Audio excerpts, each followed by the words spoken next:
1909년 10월 26일 하얼빈 역사에서 이토 히로부미는 생각지도 못하게 대한국인 안중근 의사에게 총을 맞고 사살 당하게 되는데, 그래서 국제적으로 엄청난 파장이 일어납니다.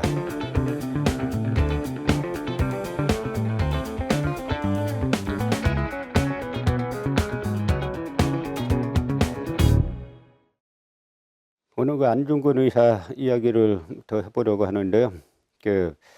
먼저 이제 용어 정리부터 해보면, 누구는 의사라 그러고, 누구는 열사라고 하고, 누구는 이제 순국선열이라고 하고, 누구는 애국지사라고 하는데, 그 개념을 정확히 아시는 분들이 또 많지 않은 것 같아요. 의사와 열사의 차이는 정확히 똑 부러지는 그런 이제 구분은 아닌데, 보편적으로 의사는 직접 이제 무기를 들고 일제와 싸우다가 이제 그 결과로 인해서 사형당했거나 순국했거나 하는 분들을 의사라고 합니다. 그 반면에 열사는 총을 무력을 들고 직접 싸우기보다는 예를 들면은 이준 열사처럼 헤이그 만국 평화 회의 갔다가 우리 요구가 이제 대한제국의 요구가 받아들여지지 않자 거기에 이제 비통해가지고 이제 세상을 떠나시죠. 이제 그런 분들을 갖다가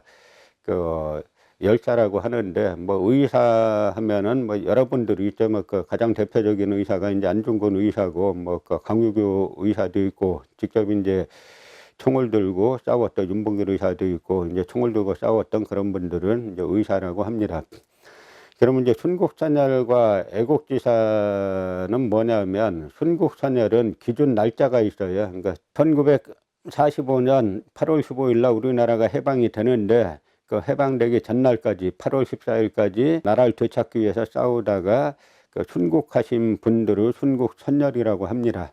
그 다음에 이제 애국지사는 1945년 8월 15일까지 이제 살아 계셔서 조국의 해방을 이제 살아서 보셨다는 이제 그런 분들을 뜻하시죠. 그러니까 대표적인 애국지사면 백범 김구 선생을 필두로 이제 여러분들이 계십니다.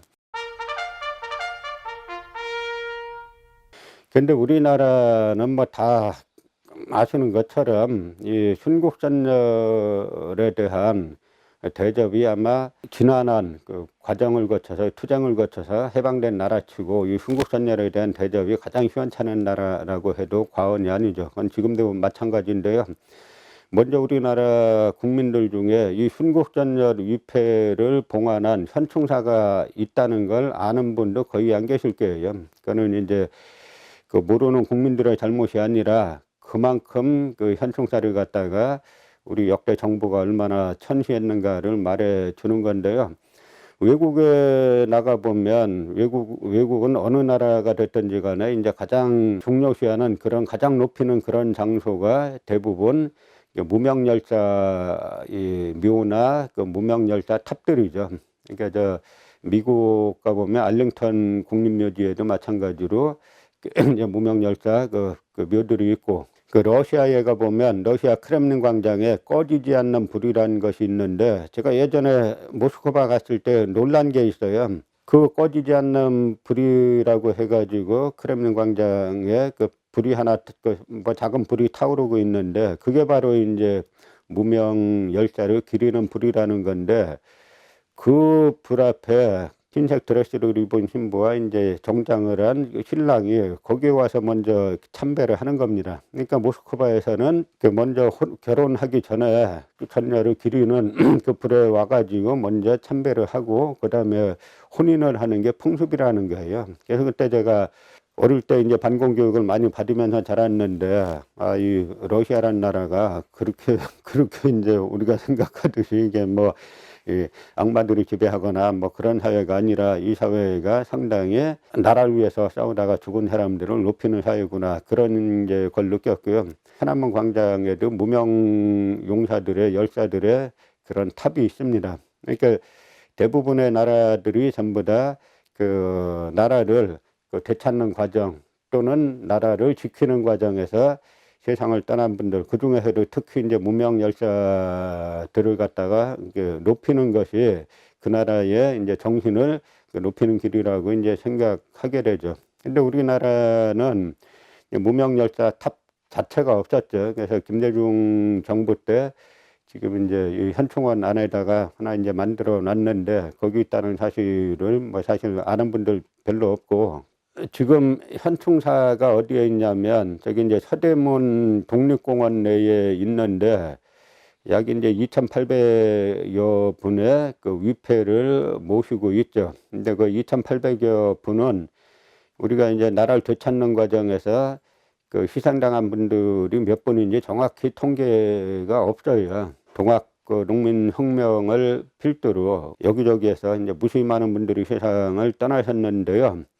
제가 예전에 이제 중국 만주 답사하다가 길을 잃은 적이 있어요. 그때 제가 찾았던 것들은 일본이 일으킨 이제 경신대참변, 일본이 이제 봉오동 청산리 전투에서 대패하고 나서 이제 일본군이 잘하는 게 정규군하고 싸워서는 일본군이 이기는 게 별로 없어요. 대부분 정규군과 싸움에서 패하게 되면은 그다음에 민간인 상대로 학살을 잘하는 군대가 이제 일본 군대인데, 이때 봉오동 청산리 전투에서 패전하고 난 다음에 그 일대에 사는 한인들을 갖다가 광범위하게 이제 그 죽이고 학살하고 한 것이 경신대 참변인데, 이때 신흥국 무관학교 출신들이 학교 선생님을 하다가 집단으로 이제 사살된 무덤이 있다라고 해서 거기를 찾아가는 와중에 길을 잃었는데 어떤 분을 만났어요. 그 조선족 분인데 그분한테 그 길을 물어보니까 그분 하는 말씀이 저기 산에도 독립군 무덤이 많이 있다는 거예요. 이게 그 정도로 이제 많은 분들이 독립전쟁 와중에서 이제 세상을 떠나셨는데, 뭐 정확한 숫자는 모르지만 약 이제 한 15만 명에서 20만 명은 되지 않을까라고 보통 이제 대략 추측을 합니다. 그 중에서 이제 2,800여 위는 정확하게 이제 신원이 이제 밝혀진 분들, 그래서 이제 독립 뭐 유공자 예우에 관한 법률에 의해서 표창을 받은 분들인데요. 그런데 이분들을 모시는 현충사 크기가 그 평수를 따지면 54평이에요. 근데 우리가 매번 일본의 그 야스쿠니 신사를 비판하지 않습니까? 근데 일본의 야스쿠니 신사는 도쿄 그 한가운데에 그 2만여 평의 대지에 아주 웅장하게 서 있습니다. 그 2차 세계대전에 A급 전범으로 사용당한 인물들까지 이제 거기 합사를 해놨으니까 이제 문제가 되는 건데, 그 가해자들은 도쿄 한복판에 그렇게 2만여 평의 거대한 대지에 그 야스쿠니 신사 건물도 으리으리하죠. 근데 우리는 어디 있는지도 모르는 그 서대문 독립공원 내에 이름은 현충사라고 붙여놨는데 뭐 아는 사람도 별로 없고, 11월 17일이 순국선열의 날인데 뭐 11월 17일이 순국선열의 날이라는 것도 아는 분들이 별로 없죠. 근데 역대 정권들이 자기네 득표할 때 필요에 의해서 잠시 이용해 먹었다가 버리고 이용해 먹었다가 버리고 하는 현상이 이제 반복됐기 때문에 이런 일들이 이제 발생을 하는 겁니다. 먼저 안중근 의사의 그 무덤 자체가 지금 없어요. 그러니까 안중근 의사가 세상 떠날 때 내가 죽으면 나의 이제 유해를 하얼빈 공원에 묻었다가 나중에 우리나라가 독립이 되면은 고국으로 반장해달라라고 그런 유언을 이제 남기셨는데, 일본이 그 가족들이 이제 찾아갔음에도 불구하고 시신을 빼돌렸습니다. 시신은 빼돌려가지고 암장했는데 그 암장한 장소가 어디냐를 두고 뭐 여러 번 설왕설래가 있었죠. 저도 예전에 한번 그 안중근 의사의 암장지를 이제 찾아서 이제 여순 지역을 가본 적이 있는데, 이제 가장 유력한 지역으로 아마 일본이 여기 암장했을 것이다라고 하는 유력한 지역을 당시 이제 그쪽을 좀 연구하셨던 이제 조선족 분하고 한번 찾아가 봤더니 지금 이제 아파트가 들어서 있더라고요. 그래서 거기로 밝혀져도 사실 그 유해 찾아오는 거는 대단히 이제 그 지난한 과제겠다라는 이제 생각이 들었습니다.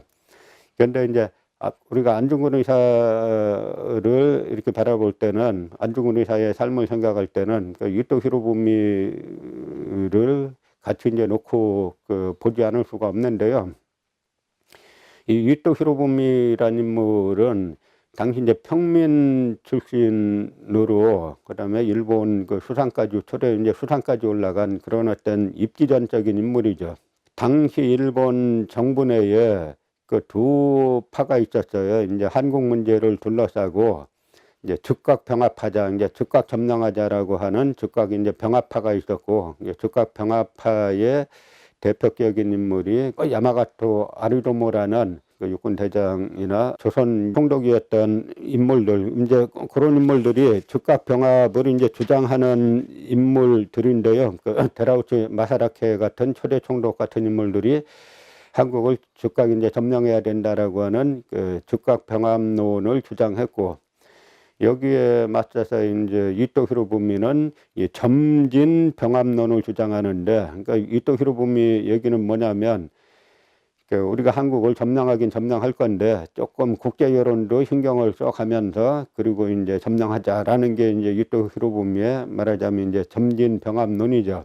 그런데 당시 이제 국내의 친일파들 중에서는 이토 히로부미한테 이 빠진 인물들이 많았어요. 그러니까 이토 히로부미가 마치 자기가 일본 군부하고 맞서가지고 그 한국의 병합을 반대하는 것처럼 자꾸 선전을 했기 때문에 거기에 이제 빠지기도 하고 하는 이제 여러 이제 그 이토 히로부미를 좋아했던 그런 친일파들이 많았는데, 사실은 일본이 1909년 7월 6일 가기에서 내각 회의에서 한국을 곧 점령한다라는 거를 합의를 합니다. 이토 히로부미도 여기에 합의를 했죠. 그래서 이제 일본 그 당시 일본 구구파들의 말장난들이 많아요. 마치 이제 즉각 병합론하고 점진 병합론하고 뭐 큰 차이가 있는 것처럼 하지만 결국은 먹자는 건데, 시간 차이로 조금 두고 먹자는 쪽하고 즉각 먹자는 쪽하고 그 차이 있는 걸 갖다 무슨 대단한 뭐 의견 차이가 있는 것처럼 이제 선전하는 것이죠.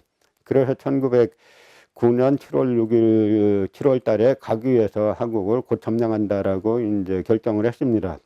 그러고 나서는 이토 히로부미가 이제 이 하얼빈에 그 가게 되는데, 하얼빈에 가기 전에 먼저 그 여순에 도착하죠. 그러니까 여순에 도착하면 203 그 고지라고 있는데, 그곳이 이제 러일 전쟁 때 일본군과 러시아군이 아주 격전을 펼친 곳인데, 일본군 18,000명이 그 고지 전투에서 죽었죠. 그래서 이제 이토 히로부미가 그 203 고지에서 뭐 이제 17,000명의 뭐 영령이 뭐 누워 있는 곳이라는 어쩌고저쩌고 하는 이제 시를 그 낭독을 하게 되죠. 이때 이토 히로부미가 그 여순을 거쳐가지고 그다음에 이제 하얼빈에 이제 도착을 했을 때, 그 하얼빈에는 당시 이제 러시아 재무장관하고 회담을 하기 위해서 그 하얼빈 역사에 도착을 했는데, 이때 이제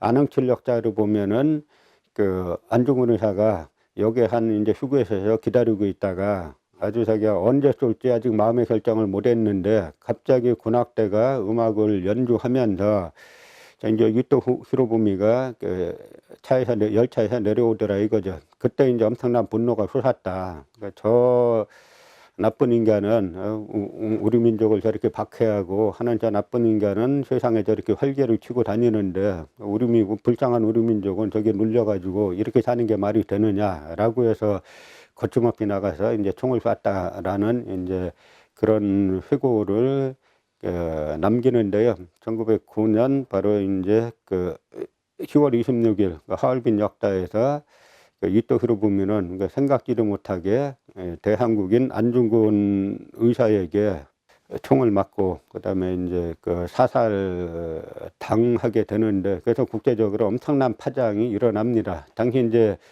일본이 그 나중에는 곧 이제 한국을 점령하고 곧 이제 그 만주를 공격할 것이다라는 예상들을 많이 했기 때문에 당시 이제 원세계를 비롯해서 뭐 손문 당시 이제 중국에서 지금도 이제 그 공산당과 국민당이 양쪽에서 높이는 인물이 손문인데, 이 손문 같은 그 분들도 안중근 의사를 갖다가 대단히 이제 높이 기리는 그런 이제 시들을 남기게 되죠.